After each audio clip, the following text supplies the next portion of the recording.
This is The After Party, live with Kim McAllister. Pick a couch, grab a drink, and settle into the conversation.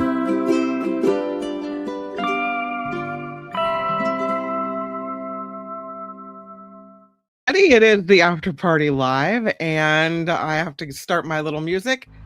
There it is.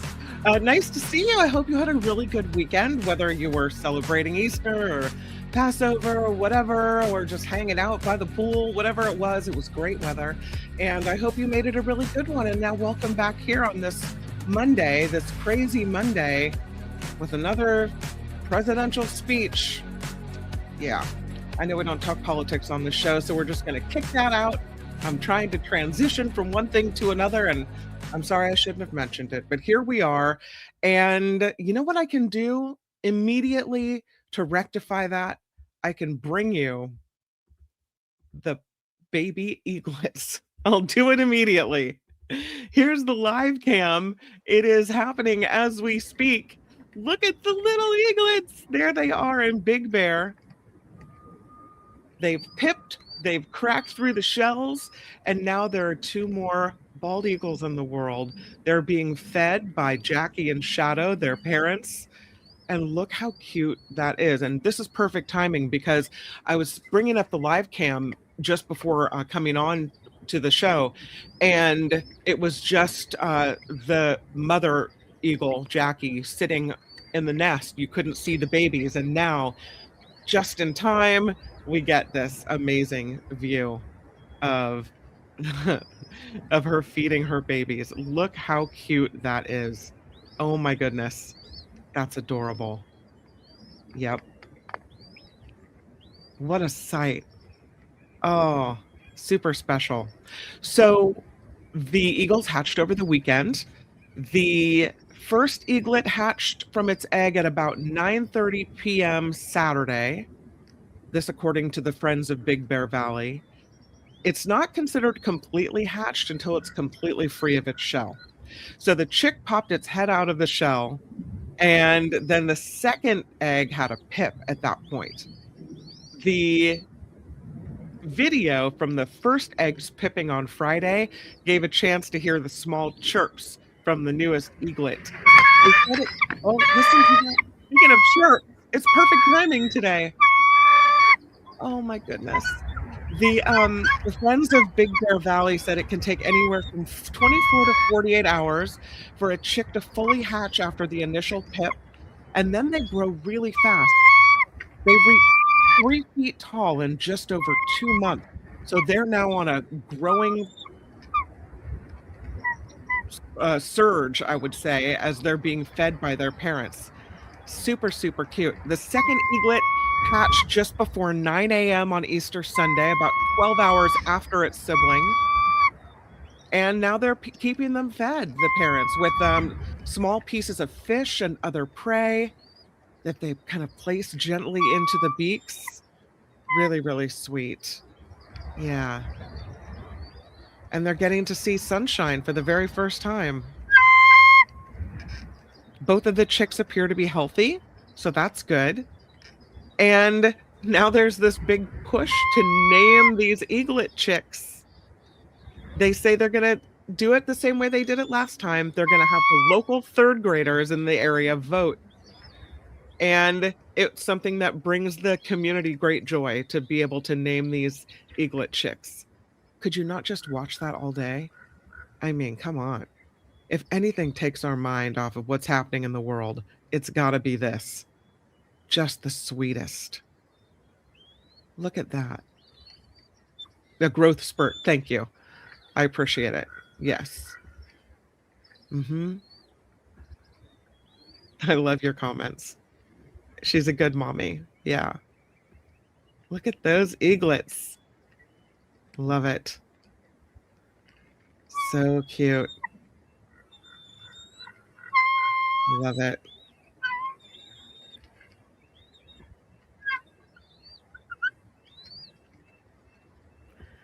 A nice contribution from Karen D with a 5 who says, "Love you, Kim. All we need now is for the eagles to fly over Mar-a-Lago and poop." That's all we need. It'll be a while till they fly. Thank you for the contribution, and I love your comment. I appreciate it very much. I just love to see them fed. Look at the way they're bobbing a little bit in the nest. So cute. And the camera makes it feel like we're just, I don't know, peeking into this private moment that we shouldn't be able to see, but how amazing and wondrous is it? So that's what's happening at the Big Bear nest. They were eaglets, now they were egglets? Oh, no, they were egglets, now they're eaglets. Yes, I understand. Listen, that's cute. It is very cute. Tammy says we do have eagles in South Florida, so you never know. That pooping scenario may very well be possible. All right. Well, that's enough of that. I guess we move on, right? Here we go. But isn't that sweet? Absolutely love it. Yeah. Okay, so let's move to this next story because I've oops, I think I messed this up. Um, sorry you guys. I have two screens going and I kind of mixed them up and I closed the screen that was important to me. But let's move to this story about the baby mountain lion.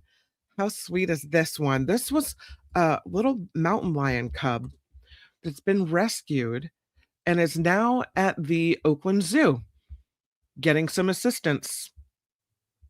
Crimson is that what they've named it, and Crimson was seen alone in the Santa Monica Mountains and has now been taken to safety. It's a 3-week-old mountain lion cub, was seen alone for days in the Santa Monica Mountains. And yeah, it was emitting this noise that sounded like something between a purr and a squeal, maybe calling out for its mother. National Park Service biologists who monitor this area and keep tabs on the mountain lion population there saw this cub on several occasions and thought maybe the mother moved to another den. Something was going on where they felt that this creature needed to be rescued. And so its health was taking a turn for the worse. Looked like maybe he was losing some weight and getting a little bit weaker. So they worked with the California Department of Fish and Wildlife to move in and rescue this mountain lion cub, which is now in the Oakland Zoo getting some care. It's a 3-week-old cub that they have named Crimson. It arrived at the zoo in late March, emaciated and unable to stand, very, very tiny, so small he could fit into cupped hands. They say it's really rare, the biologists say, for mountain lions to abandon their offspring, and they don't know exactly why Crimson's mom left him, but Crimson is growing and doing very well at the Oakland Zoo. Still in the intensive care unit at the vet hospital there, but he receives bottle feedings every 3 hours to make sure he gets some nutrients. He is the 33rd mountain lion that the Oakland Zoo has rescued. There's another young mountain lion, a 3-month-old named Clover, who's at the zoo as well. And the zoo says we never want to pull a mountain lion from the wild and that they're proud to be rehabilitating Crimson. But what they really want is these cubs to be with their families. These cubs need their mother actively for nursing and for socialization. They don't know exactly why, again, that the mother walked away, but there's some factors that could be at play here. They say habitat fragmentation, urban development, human wildlife contact. These are all things that make it so that these distressed animals need to be helped by people at the zoo. More often than not, according to the zoo officials, we are in their habitat versus their being in ours. It's a broader scale issue over how we build, how we live, how we coexist with the wildlife around us. So Crimson and Clover, get it? Are they close in age, so maybe they'll become companions. They haven't introduced them yet. We'll see how it goes. But thanks to the Oakland Zoo for taking on that task. Sure is cute. I mean, cute until he's in your yard looking at you as an adult, but very cute, right? Very, very cute. Okay. I bet Crimson and Clover over and over. You get it. Love it. Okay, next question, not trivia. Next story is about an animal as well, kind of, in a way. This is a story about a hedgehog, kind of, maybe. German mayors are calling for a nighttime ban on robot lawnmowers, and the reason they want to ban the nighttime lawnmowers, the robots, is to protect the hedgehogs. So it's a story about hedgehogs in a roundabout way. They want a nationwide ban in Germany for the use of these robot lawnmowers because recent studies are showing that the lawnmower blades are a threat to wildlife that are active between dusk and dawn. The hedgehogs specifically tend to curl into a ball when they're threatened rather than running away, and it makes them really hard for the sensor on the robot to detect them. The German officials say many animals are active in gardens, particularly in the evening hours, and they depend on these green spaces in the immediate vicinity of residential areas. The cities are becoming substitute habitats for many of the mammals as property development and intensive agriculture encroach on their habitats, very similar to what's happening here with the mountain lions, right? So, because of that, and because they know that these animals are in the residential areas at night, that's why they think this nationwide ban on the nighttime operation of these lawnmowers would be a protective measure. I would I'm surprised they allow that for noise reasons, but yeah. So the mayor of one small town, her name is Claudia Kalisch. She is the mayor of Lüneburg in northern Germany, and she's also the vice president of the German Federation of Cities. She says we are calling on manufacturers to find solutions to ensure that small animals are no longer endangered by these robotic lawnmowers. It's a key step toward protecting animals and enriching the quality of life in the city through biodiversity. These hedgehogs have appeared on the near threatened red list on the International Union for Conservation of Nature list since 2024. They've seen a pretty big drop in numbers over the last decade, about 30% drop. So, in addition to the robot lawnmowers, motorized leaf blowers and vacuums are also considered to be a threat to hibernating hedgehogs. They say up to 1 in 3 are run over by vehicles, which is a huge um, factor in their pretty drastic decline across Europe over recent decades. There was a study published last month by researchers at the University of Oxford showing hedgehogs hear a high frequency ultrasound, and that may raise hopes they can be deterred from dangerous roadways with these sonic repellers, maybe from gardens as well. I don't know. So, no more nighttime robots rolling around on the lawn. Poor hedgehogs. I want to see them hurt. Something else happening in Europe, and it just now opened. It's this Apple museum. So this is kind of interesting. There's a huge Apple fan somewhere in the Netherlands, and they've just opened this museum which features a recreation of Steve Jobs' garage. The museum opening 50 years after the founding of Apple on April 1st of 1976.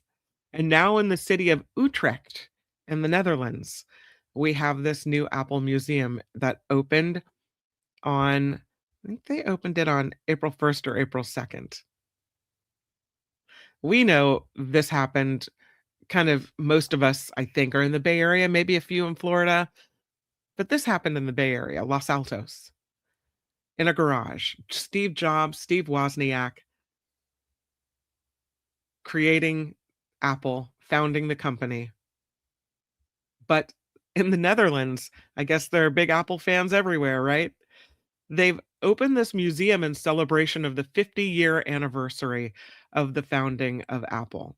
And in this new museum, they have everything from Apple One to the iPhone. Man's name that founded the Apple Museum in Utrecht is Ed Bindels. He is the founder of the museum and the owner of an Apple reseller called AMAC. He says he's an enthusiastic collector of Apple products. The things he has amassed cover more than 17,000 square feet. The new museum he has created is not affiliated with Apple, but it is now the largest Apple museum in Europe. It's an immersive experience. It starts with a recreation of the garage where the company was founded. And although I guess Steve Wozniak says it actually happened in a bedroom at Jobs' parents' home in Los Altos, and the garage was only used when they ran out of room. Wozniak telling Bloomberg the garage is a bit of a myth. Nonetheless, the recreation of the garage is at the museum because Bindel said it tells a lot about the two people that founded Apple. What is the basis of their vision behind their products? The original products on display include an Apple Lisa from 1983, a Rainbow iMac G3 from the late 90s and early 2000s, an early iPod. They've got 5,000 items. Not all of them are on display. The objects in the exhibition, very carefully chosen. They say to bring the story of the company to life from the 1970s through stumbling blocks in the 80s and 90s, and then with the iPhone in the 2000s. They say they don't want the products to be the main star.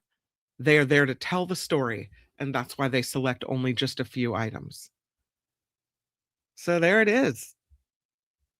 Even in Georgia, the state of Georgia, Roswell, Georgia, they have a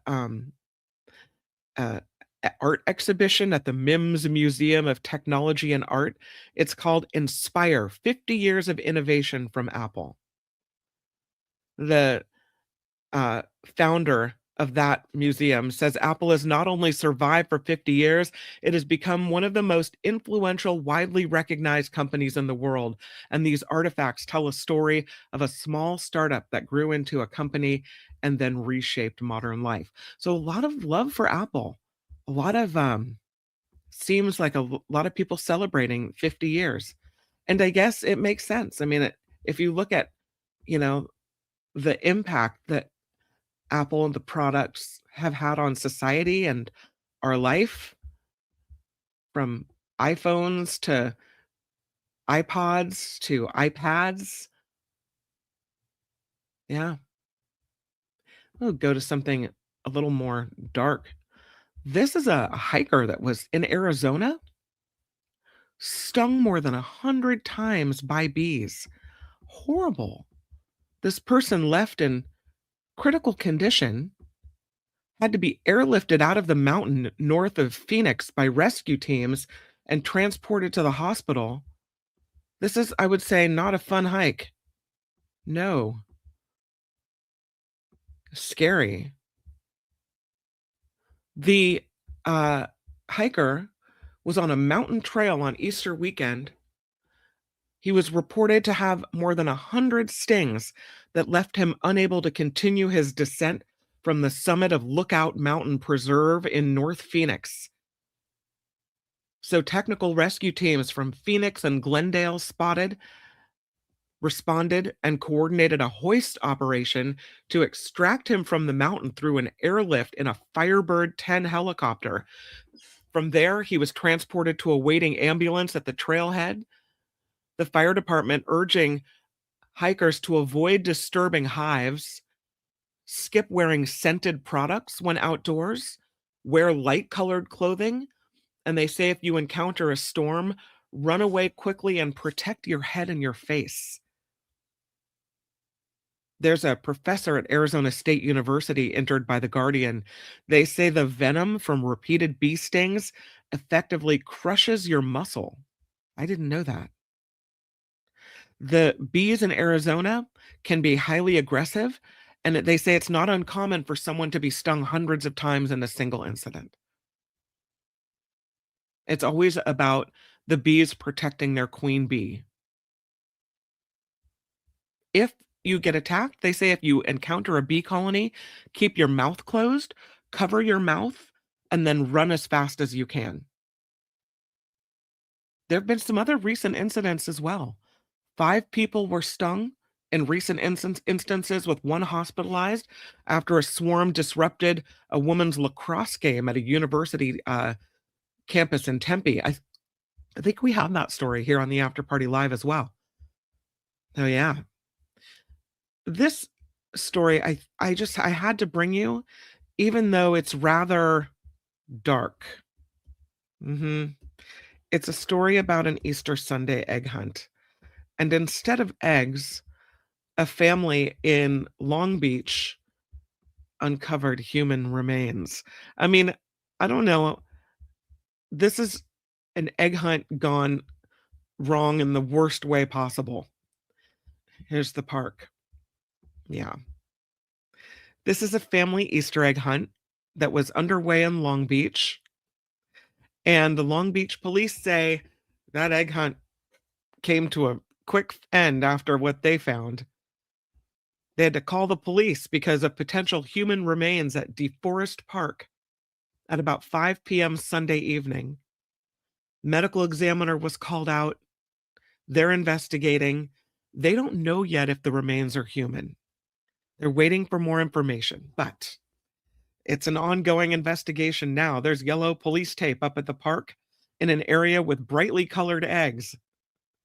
In the same area as the eggs, they have a round object that they found that they're investigating. The family was right in the middle of this Easter egg hunt when they made this discovery. This is a 50-acre park, 50-ish acres, in a wetland area adjacent to the Los Angeles River. There's a playground here, pickleball courts, a community center. Most of the park is classified as a nature trail. Meh. Maybe it's something else. Maybe it's not human remains. Again, sure put a stop to the fun and frivolity of Easter Sunday. Nope. We'll go to something a little more sciencey now. This is a story about lightning strikes on Jupiter. That's a picture of Jupiter.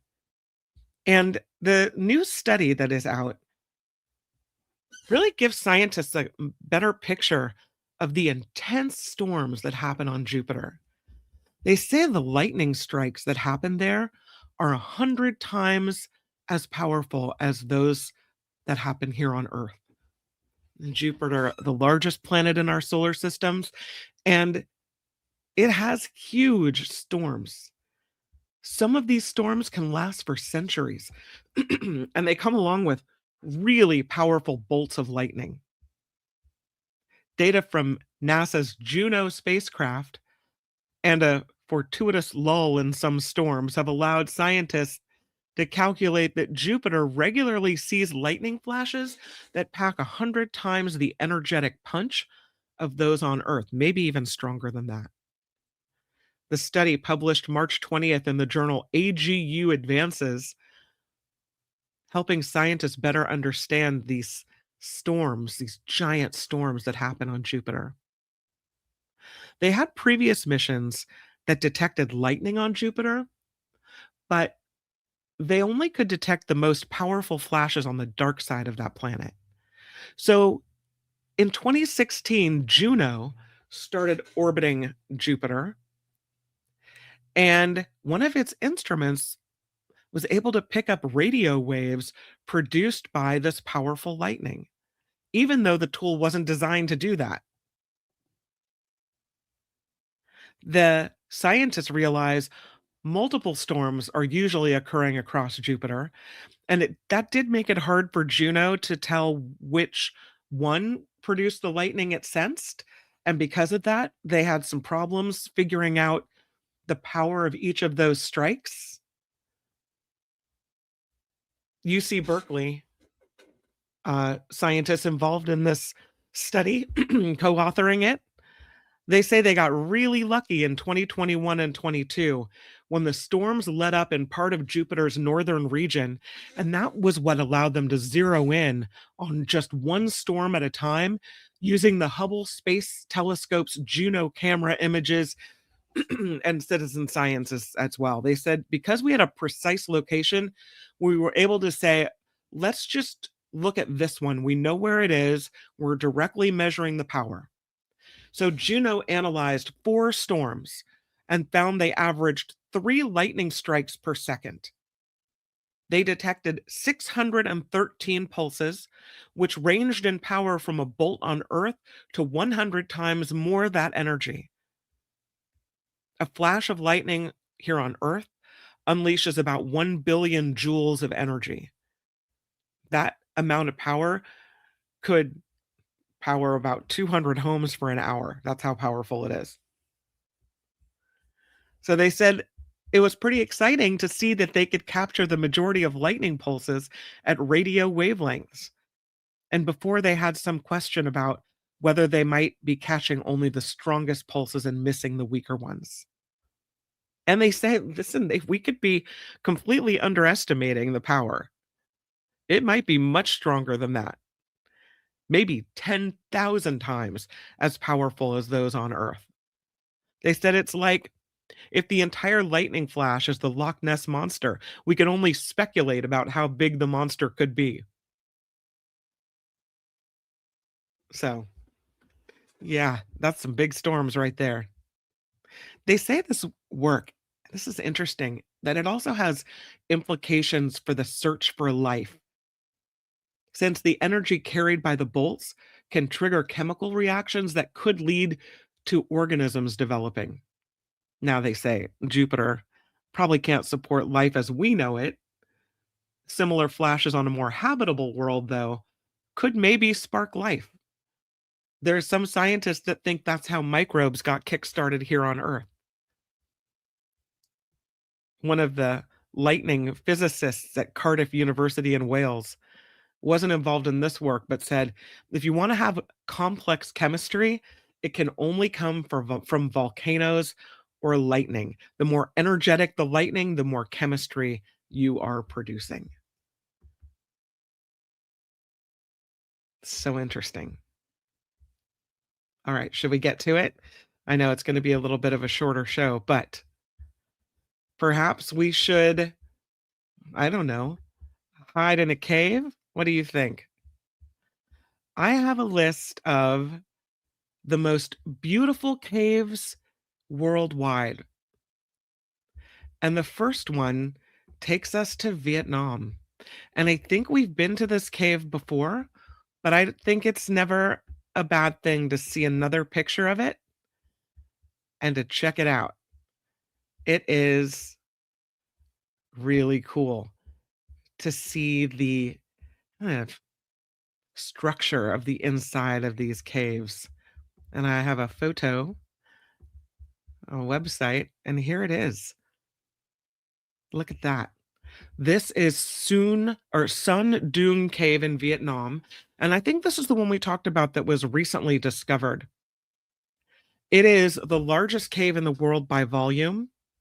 We talked about this before. You could fly an airplane through it. The vast chambers can accommodate entire city blocks. They have their own weather systems. There's even an area in this cave where they call it the Garden of Eden, where plant life can grow. It is in Phung Na Ke Bang National Park in Vietnam. It has the access being very tightly regulated. They only issue a very limited number of permits each year. And if you do end up getting a permit, you have to join a guided expedition. That involves several days of trekking and camping in challenging conditions. And I know we've seen this one before too, but because we're hiding in caves, I think we might need to hide in the glowworm cave today. It seemed like a glowworm cave kind of day. This is the Waitomo glowworm cave in New Zealand. It's one of many glowworm caves. Maybe it's the most well known, I think. So beautiful. This ethereal blue light created by these tiny creatures gives you a magical, serene atmosphere. It's very hard to photograph. Located near the small town of Waitomo, and guided tours are the only way into the Waitomo caves. Incredible. I don't think we've been to this one. This one is in Slovenia. It's the Skokjon Caves in Slovenia. That would kind of freak me out. That's a long way down. Look at that. This is a UNESCO World Heritage Site known for an extraordinary underground river canyon. It's a cave system that has massive chambers, waterfalls, and a river that flows through the caves, creating this underground gorge. It's in the Cross region. These Skokjon caves, easily accessible. Visitors can join guided tours to explore, which include walking paths and, as you can see here, bridges that will give you amazing views of this underground river. They have some pretty strict rules in place to protect the environment. They have a limitation on group sizes. They have photography restrictions in the caves as well. So they're really trying to protect this area. We may have seen this one before, but it doesn't matter. It's gorgeous. Look at this. This is the Batu Caves in Malaysia. Really pretty. A steep climb, lots of monkeys in this area.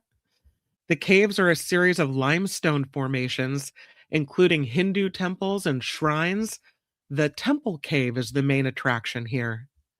They welcome visitors year round, but you have to respect their dress code because this is a religious site. So you can't just show up in shorts and flip-flops. They're about 13 kilometers north of Kuala Lumpur, Malaysia. You can take a taxi right to the mouth of the cave. Here's this one called the Reed Flute Cave in China. And I do not think we have seen this one before, but boy, is it something special. Look at all those formations. I mean, I know they use the lights to highlight it. It's called Reed Flute Cave. It's known as the Palace of Natural Arts, called one of China's most famous beautiful caves. It's in Guilin, Guangxi. It's known for its array of stalactites, stalagmites, and rock formations that are all illuminated by multicolored lighting. They get the name for the cave, the reed flute cave, by these reeds that grow right outside the cave. They were once used to make flutes. There is a paved pathway in this cave that winds through the chambers. You can take a bus or a taxi right to the cave. Really cool. They have a small entry fee to get in. They have guided tours. Here's the Mammoth Cave in America. Another series of walkways you can check out. This is in Kentucky. More than 400 miles of explored passages, and you get to see just a tiny portion of it. Explorers and geologists say there are vast chambers in Mammoth Cave, complex labyrinths, unique limestone formations. There's a frozen Niagara section and a mammoth dome, all highlighting the geological diversity and beauty. This is in Mammoth Cave National Park, about almost 100 miles from Louisville. And there's all kinds of tours you can take, an easy walk, a strenuous spelunking adventure, all kinds. Now we're going to Spain to check out the caves of Altamira and El Castillo. in Puente Viejo, Spain. You get to see the cave markings. Look at that.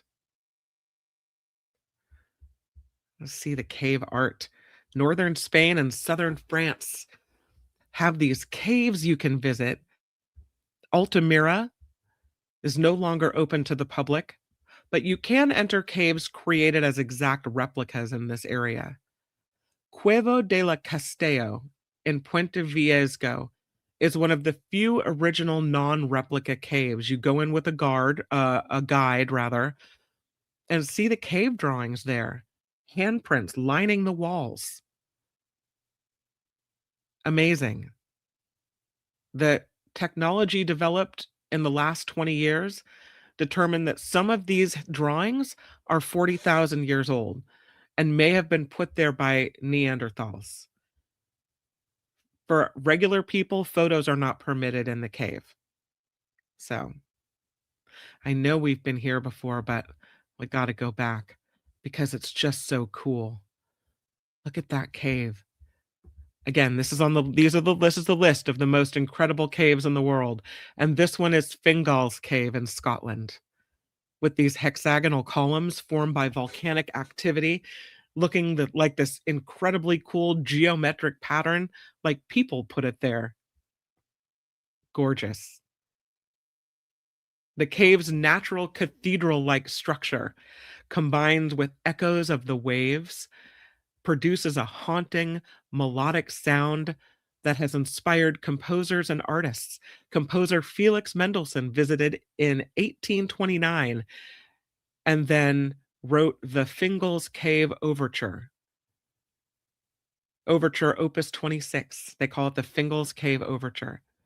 This cave is on the uninhabited island of Staffa, just west off the west coast of Scotland, but it's hard to get here because of really rough seas that happen frequently. So visiting can be weather dependent, and walking access is only possible during low tide times. Really cool. I feel lucky to even look at a picture of it. Here's Puerto Princesa, the underground river in the Philippines. It's like an adventure when you get to go right into the cave. Here they are on the start of their adventure. Look at that. This is in Palawan in the Philippines, one of the new seven wonders of nature, where this river flows directly into the sea and is navigable by boat. You get to explore the stunning cave formations and the unique wildlife here with impressive stalactites and stalagmites. The entrance, as you can see, surrounded by lush jungle. This is accessible by boat from the nearby village of Sabang. They will take you on a boat tour, but you have to wear the life jackets and the helmet in order to go into the cave. Here's the caves of Agtalek Karst in Hungary. Check this out. Wow. Gorgeous. Again, Agtalek Karst. There are 600 or more caves in Hungary, part of this vast karst system that extends into Slovakia. These caves, renowned for their dramatic stalactites and stalagmites and their diverse cave fauna as well. Baradla Cave is the most famous in the system, with these stunning rock formations and underground rivers. This is in Agtalek National Park, about 200-ish miles from Budapest. The tours are available to explore the main caves, but in some areas, if you want to go in, you have to get special permission. They are a UNESCO World Heritage Site, and conservation efforts are underway to protect their unique geological and ecological features. We're going to Bermuda now, to the Crystal Cave, and here it is. Wow, look at that. That's gorgeous. It is known for its crystal clear underground lake and impressive formations. with dramatic stalactites and stalagmites that reflect in the pristine waters. Breathtaking. They say two boys discovered this cave in 1905, and ever since it's become one of the top tourist attractions in Bermuda. It's easily accessible by public bus or taxi, and they have guided tours that'll tell you a little more about the history and the geology of this cave. This next one is called Cenote Iquil in Mexico. Really pretty. Look at this. It's like you just drop down into this whole other world. It's near Chichen Itza, one of the most picturesque and popular cenotes in the Yucatan Peninsula. It's a sinkhole with clear turquoise blue water surrounded by lush vegetation and hanging vines, open to the sky, which allows the sun to light up the water. They say it's a magical swimming experience. It's about 3 kilometers from the archaeological site of Chichen Itza, easily accessible for people exploring here, open to swimmers, but there are regulations to ensure the safety and prefer the natural beauty. You have to wear life jackets, and you have to shower before you enter the water to protect the ecosystem there. This one looks like the rock formations have little mushrooms. I don't think that's what they are. Look at that. This is Harrison's Cave. It is in Barbados. Known for its crystal clear streams, cascading waterfalls, and towering columns, they have a tram tour that'll take you through the network of underground passages. I like a cave tram, that's cool. It's in the central uplands of Barbados, easily reachable from the capital city of Bridgetown. It's open year-round with guided tram tours that are a very comfortable and informative way to explore. Very cool. The next one is Kelly Hill Caves. Kelly Hill. Look at those formations, though. How awesome is that? Here's Kelly Hill. Look at that. Kelly Hill Caves on Kangaroo Island. You have to get a guided tour in order to explore here. They have a network of limestone formations, a massive number of stalactites coming down from the ceiling. They say, as cool as that is, it's the guide's stories that made the tour really cool. They have fascinating tales they share of the cave's formation, the history, and all the local legends that surround. One of the favorite stories, according to albumadventures.com, involved a horse named Kate Kelly that fell into a sinkhole in 1880, which led to the discovery of the caves, and rumor has it that the horse belonged to the sister of the famous Australian outlaw Ned Kelly. So those are the most beautiful caves in the world. And now we have seen them. And that is Hide in Your Cave Monday. I think we definitely hit out in a great way today. I feel so much better. My attention is completely turned and I'm so much more calm. Yeah, there's some beautiful caves in the world. I think we need to go to the tram, the cave tram. It does look like teeth. Did you pick a favorite? Mindy Lee says I like that one, but I don't know which one. Yeah, very fun. I want to take a moment to thank everyone who contributes to this show. And I got a lot of messages left in, as we say, after hour trading of people that helped me celebrate the 2 years of this show, because YouTube informed me that the After Party Live has been around for 2 glorious years. So happy 2-year birthday to the show. Thank you again to Karen D. All we need now is for the Eagles to fly over Mar-a-Lago and let it go. Thank you, Karen D. Really appreciate the contribution to the After Party Live. And thank you to everyone who contributes via PayPal as well. A lot of people set up the oh, they're trying to get me to log in a certain way. A lot of people set up a recurring monthly contribution, which is so, so appreciated. Wes coming in today with a contribution. Mary Zane B has a recurring payment set up. Barbara H has a recurring payment set up. Jane O coming in over the weekend with a contribution. Carol S as well. So big thank you, Carol and Jane and Barbara and Mary Zane and Wes. You guys are awesome. And again, big mahalo as well today to Karen D for the contribution. I guess I can get rid of the hide in your cave Monday, huh? Time to come out of our cave? All right, if you insist. That is the after party live tomorrow on the Mark Thompson Show. We get the great privilege of visiting with Michael Schur. He will be sitting in for Mark Thompson, so we'll talk to Michael Schur.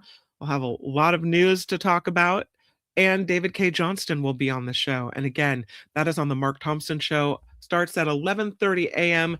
Pacific time, and I will see you there. But until we meet again, make it the very best rest of your Monday. I hope to send you off a little calmer into the world, and looking forward to going back through the show and reading all your comments. For now, bye everybody. The After Party Live would like to thank the following contributors and viewers like you.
Oh, did I? My apologies. I'm sorry. I misspoke. I'd like to apologize to the entire After Party Live Hide in Your Cave Monday community.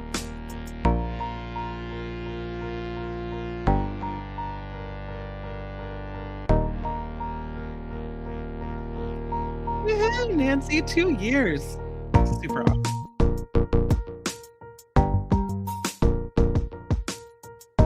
As Maud says, Louise, safe travels and all of our aloha.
I'm so glad you found it. What the sizzle?